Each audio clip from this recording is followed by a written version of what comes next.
The cold weather, I personally like it. My co-workers hate it. Can't blame them. It's the time of the year when monsters appearing are at the highest. Hell, we had to exorcise poor Sally. It took a lot of tears, sweat, especially blood. All of that took place during last winter. It didn't help that Abba was fighting an actual fist fight. A mother over her food being cold. The fight was getting so chaotic that Sally went to help Abba fight the woman the moment she was freed by the demon. They ended up winning the brawl. The mother was dragged by her 4-year-old son. Before the both of them left, Harvard made the demon possess the mother. She ended up burning a house a week later, and her son became a cult leader in the area. Fun times. It's a new winter. Same employees and all that. Still thankful for that. It was cold when I got there. I had to wear a big fur-lined jacket. I clocked myself in, and who do I see bursting through the door? Abba. Not that I have a problem with it. I'm cool with him. Hey Lincoln, how's my man doing? Just existing as usual, Abba. Kinda cold though. Fuck yeah, man. I had to wear 2 sweaters instead of 1. It's weird. It's always cold here, but it's oddly colder now. I hate it. Count me in, Ma. The devil herself proceeded to make herself known, somehow making a louder door slam than Abba. Miss Serious herself, Sally, entered, somehow with an even bigger fur jacket than what I had on me. Lincoln. Abba. Possible ghost watching us. Good to see you made it here in one piece. Somehow, I feel I'm looking into the eyes of a demon. Or that's just your sleepy eyes doing their thing, Abba said. Now, let's not talk about my lustrous eyes. We've got some work to do. I just got here. The place starts in 1 hour. I don't want to work now. Yet we do. You know how the boss gets. Eventually, Harvard came as well, thus completing the 4 horsemen of the apocalypse. It was 9 o'clock, somehow even cloudier, yet still life outside. We saw old people walking, kids running towards or away from school, even some animals here and there. Finally, the first customer came in, and I'm the one who takes his order. What would you like for your meal, sir? Just give me the classic, please. More people started to come in. Some looked more tired than others. We even saw a few teens in the place. For the most part, they looked like they'd escaped from prison and sought refuge in this place. Eventually, some guy walked into this place. He looked, how do I say this, out of place. The best way to describe it is a child who did something and is trying to hide it from their parents. I asked him if he wanted to order anything, but he just said, "No, young man," and went to sit in a corner. For the entire day, we tried not to pay any attention and focused on the rest buying food. It was finally the end of the day. Only one customer was left, that eerie man. Sally said she had to do something at the register. Harvard was cleaning the tables. Abba was in the kitchen. It was just me and this guy. I noticed something odd about his face the closer I got to him.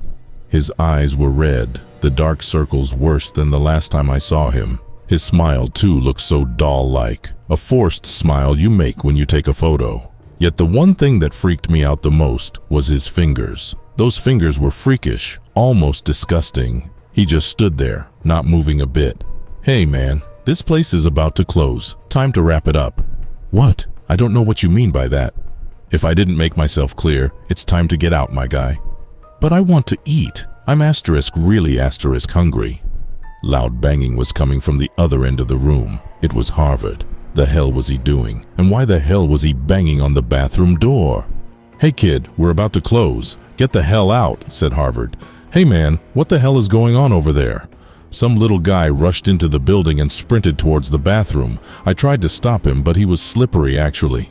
Guess I'm not the only one dealing with someone strange. The eerie man suddenly jumped out of his seat and bolted towards the kitchen on all 4s.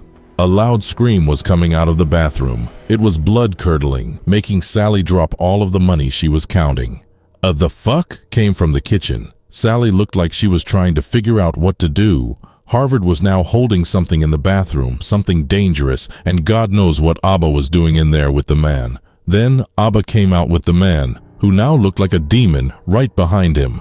Abba burst through the door and ran into the dark with the monster behind him. The screams from the bathroom now faded, with banging coming from the vents. Eventually, the banging ended at a point that led outside. Sally was now with Harvard, trying to help him figure out what just happened. I was now just sitting. I could feel the cold wind blowing inside the building, with the loud running growing louder and louder. Mother-loving Abba. He jumped into the building, Harvard immediately closing the door, Sally finally using her brain and got out the gun we had in the back. The fuck was spoken from all four of us. It was the beast. The thing didn't have a face. Its nose was freakishly long and its fingers. Oh, its fingers, now long sticks with its muscles fully exposed. The thing just watched us, or I think it was us. It didn't have eyes, but it followed its head everywhere we walked. Somehow it knew where we were despite it not having any way to see us. Eventually, the thing just walked away. That's it. We all just looked at each other. Sally had a face you would give to someone after making an impossible request. Harvard looked tense is the best way to describe it. Abba just looked tired. And me, well, I didn't have a good response to the whole thing. I swear to God, we're always dealing with some magical wizard bullshit, yelled Sally. And to think we've lasted this long too, said Harvard. After cooling off for a bit, we continued with the rest. We cleaned, prepared everything for tomorrow, clocked out, we finished. Everyone at the end looked like they wanted to bust out the good old sleeping bag and call it a day in the breakfast joint. Not that we haven't done that already. But Sally was talking about her sweet bed the entire day, and Abba had a dog to go to. I just wanted to sleep in an amazing bed as well. But from the looks of it, no one wanted to walk. All except Harvard. "What the hell are you all staring at?" Harvard said to us. "I don't know, man. You've got yourself a pretty nice car and, oh, what do I see? 4 seats. That's sexy," Abba said. "Yeah, Harvard. It would be a shame if those seats were to be wasted, but that's just me though." Sally put her hands on his shoulder. "Says the one with a gun. You probably have a better chance out there than me." "What the hell does that have to do with all of this?" Everyone just started to fight, as they usually do. Harvard aggressively waving his hands as he tried to explain why our fatasses shouldn't be in his car. Sally already pointed the gun at him while Abba went to get something to help Sally with the fight. Kind of worried that they didn't notice the skinny man. I just stood from afar. You could barely see him, covered by the wet fog outside, just barely visible in the blue night. He now had all his clothes off. He really was skinny to the bone. He ran into the night, probably went to find food somewhere else. At least I know he's in this town now. Next thing I know, I was in a car with 3 loud people talking about the ways they could have killed the thing. But if they were ever in that situation, probably not. Sally, in a not shocking way, took the gun from the job and now had it next to her. From the looks of it, she had the safety off. So homegirl was ready to shoot off someone's head. I couldn't tell you what Abba was thinking, and Harvard just wanted to go home. Abba ever so kindly turned the radio on. He switched and switched again but couldn't find a good station to play. We ended up just playing the late night one that everyone in this town listens to. He talked about stories and shit, but then he stopped and started talking to this guy about the recent events in the town. The pair talked about more people coming in and how there's now a developing nightlife in this place, but then transitioned to more disturbing news. Apparently there's a rise in people going missing, and they all seem to happen at night. Sally forced the radio to turn off and we all sat in silence. "Did any of you see Jacob? I haven't seen him pull up at work lately," asked Harvard. "I wish I could say I did, man." Abba leaned against his seat more. "I'm sure he has a reason." Sally gripped the gun tighter. "He did text me that he was going to meet someone at some bar," I said. "Did he say what time he was going?" Everyone looked at me. "Around 11 o'clock, he said." "Huh." Eventually, Sally was dropped off with Abba next and finally me.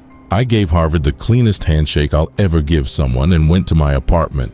It felt weirdly off though, like there was no noise at all. Not that I'm complaining. I like the peace, but you would expect to at least hear a bug calling. I don't know, it felt nice. My place isn't the most decorated, but it's home. I saw a pair of shoes by the door. Emma must have been home. I go to my room and who do I see? Sleepy Emma. The only thing I could see is her brown hair. God, I love her. I go to the kitchen and still silence. Then I heard a shuffle. It was my golden potos. Why the hell are they? Oh, find out. I guess Emma forgot to close the window. I closed it halfway when I saw scratch marks. They covered the entire window. I closed the other window, same thing. Hell, every single window had marks on them. The hell happened? Well, whatever it was, all the windows are closed, so it can't get inside now. I hope so anyway. I look across my living room to see, oddly enough, my trash. It was stuffed. I don't know why, but some madness told me to throw it out now. There was no part of my brain to counter saying, throw it in the morning, man. Just this one night with scratch marks on every window, my brain told me to throw that fat trash. Next thing I know, I was in the alleyway next to my apartment complex. Yet no noise. It's really getting to me now. I don't think I even put the trash in the dumpster. I just threw it in the direction of the dumpster. I just wanted to get out of there. It was cold and dark and quiet. It was dead silent. There were no cars driving by, no one walking by. From the looks of it, I was the only one on Earth. Oh well, I should probably just ignore it. Then, shockingly, the sound of something small hitting the ground echoed throughout the alleyway. I looked around to find nothing. There was nothing. Then another small object fell from the sky. Then another, and another. The thumps filled in the void of silence that was here, and I did not enjoy it. I finally decided to look up, to at least see where these things were coming from. And I didn't expect to see what I saw. It was a man? It wasn't the skinny man from earlier, that was for sure. This one was different. It had definition to its body, pale skin that didn't reflect any light. But its face, it was open, like it didn't have a face at all. It had a head but a face, I don't know. The place where it should have a face now was a hole, and the rest of the head spread out, yet it looked like it was looking at me. We just had this staring contest for a while. It felt like a long time though. I started to walk away slightly, but it looked like it knew what I was trying to do. All of a sudden, the thing brutally fell to the ground. I started running. It was already halfway to me. He had a giant hole in his stomach, claws sharp as nails, and was ready to cut into me. I made it to the door and slammed it in its face. I locked it and just fell. It all happened so fast, it was about to get me. A claw burst through the door, its hands wide and ready, and it bolted at my face. It stopped. It was about 2 inches away from my face, still as a statue. I could hear the thing's breathing. It was slow and heavy, sounding almost like death. I just sat there. It felt like hours of sitting. My eyelids weirdly started to feel heavy, as if they were being weighed down by all of my sins. I fought it, but that proved useless. My eyes eventually went black, and all I could hear is the beast of the night.